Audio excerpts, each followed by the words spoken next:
So, Joe, this morning we look back on the week that was and what's ahead. Well, and what's ahead not only for the United States, but also what's ahead for the world. I saw a piece in the Financial Times this morning. Many people would say a poor man's economist. Thank you so much for being with us, Annie. But it struck my attention on Francis Fukuyama talking about why exactly Donald Trump succeeded so well and why the Republicans swept. What Trump unleashed and what it means for America. But I thought that as you dug into it, it really talked about, and Alex, I don't know, do we have the full screen on that or not? I have it here. Not quite yet. Not quite yet, but you can read it. Not quite yet. Well, it went to, Zanny, I'll go with you here. There's been an ongoing problem in America that I'm sure you've been concerned about. I've been concerned about over the past 20, 30 years, the deindustrialization of the West, what that means for those that have been scattered in the job market, what it means, the distortions that it's caused to the economy, whether it was, they've actually got the prompt. Let me read this and then have you respond. He writes, when Trump was first elected in 2016, it was easy to believe that the event was an aberration. He was running against a weak opponent who didn't take him seriously. And in any case, Trump didn't win the popular vote. When Biden won the White House 4 years later, it seemed as if things had snapped back to normal after a disastrous one-term presidency. Tuesday's vote following it, and now seems that it was the Biden presidency that was the anomaly, and that Trump is inaugurating a new era in U.S. politics and perhaps the world as a whole. Americans were voting with full knowledge of who Trump was and what he represented. But what is the underlying nature of this new phase of American history? Classical liberalism is a doctrine built around respect for the equal dignity of individuals through rule of law that protects their rights through constitutional checks and balances on the state's ability to interfere with those rights.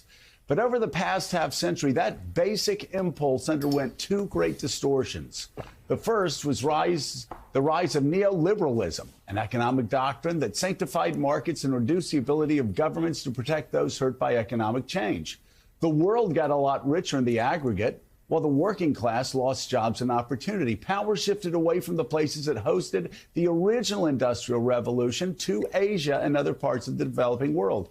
The second distortion was the rise of identity politics, or what one might call woke liberalism, in which progressive concerns for the working class was replaced by targeted protections for a narrower set of marginalized groups, racial minorities, immigrants, sexual minorities, and the like. State power increasingly was used not in the service of impartial justice, but rather to promote specific social outcomes for these groups. In the meantime, labor markets were shifting into an information economy. In a world which most workers sat in front of a computer screen rather than lifted heavy objects off factory floors, women experienced a more equal footing. This transformed power within households and led to the perception of a seemingly constant celebration of female achievement. The rise of these distortions, understandings of liberalism, drove a major shift in the social basis of political power. The working class felt that the left-wing political parties were no longer defending their interests and began voting for parties of the right. Thus, the Democrats lost touch with their working class base and became a party dominated by educated urban professionals.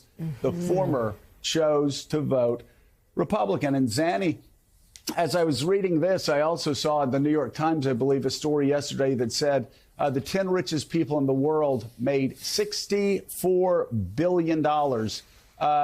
What was it, Alex, last week? In an extraordinarily short amount. Okay.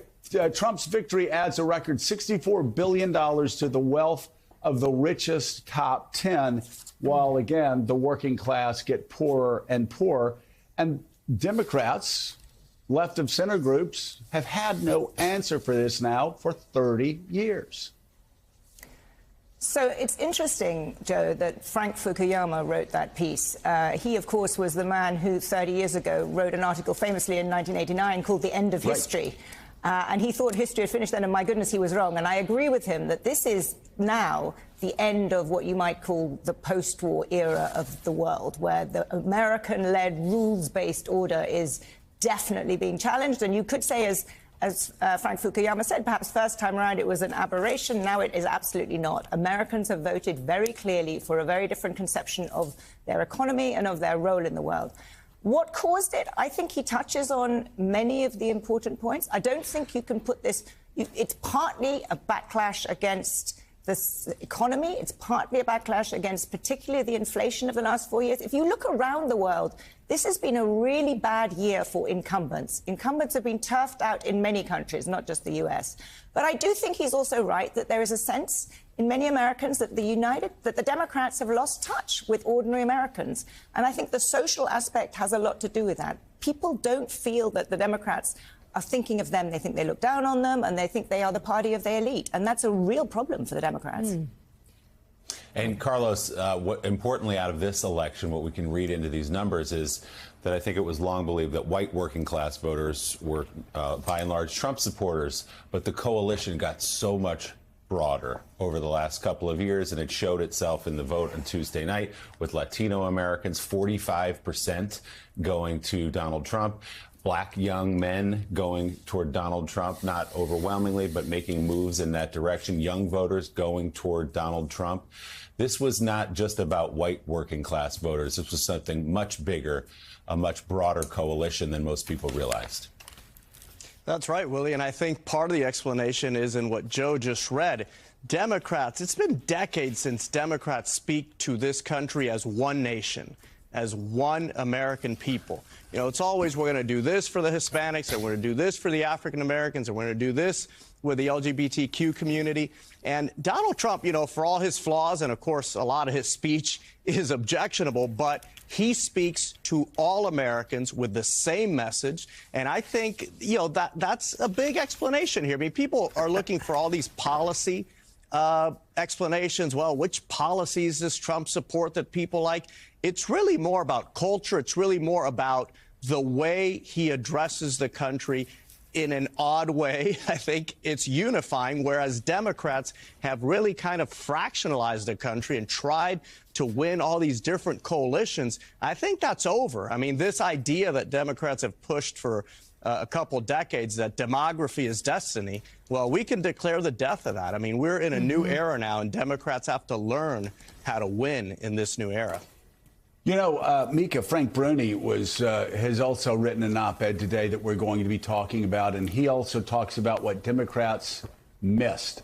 And we talk about how Democrats would see the shocking things that Donald Trump would say on the campaign trail, and they would think that was going to be what made the difference. Him rambling about Hannibal Lecter, him rambling about electric boats, him rambling about sharks, him rambling about going after Nancy Pelosi, going after Liz Cheney, all of these other things. And what Frank Bruni said is they weren't paying attention to it. Even the big things they were paying attention to, the debates, said that a lot of people and a lot of Democrats looked at those big media events, those big political events, thinking that that would smudge over the reality of inflation and how much groceries cost and how much gas cost and how hard it was to get into a home. And Frank Bruni says Democrats never got it. That while we were looking at all of the crazy things Donald Trump was saying on the campaign trail, all of the frightening things Donald Trump was saying on the campaign trail, they were looking at their wallet.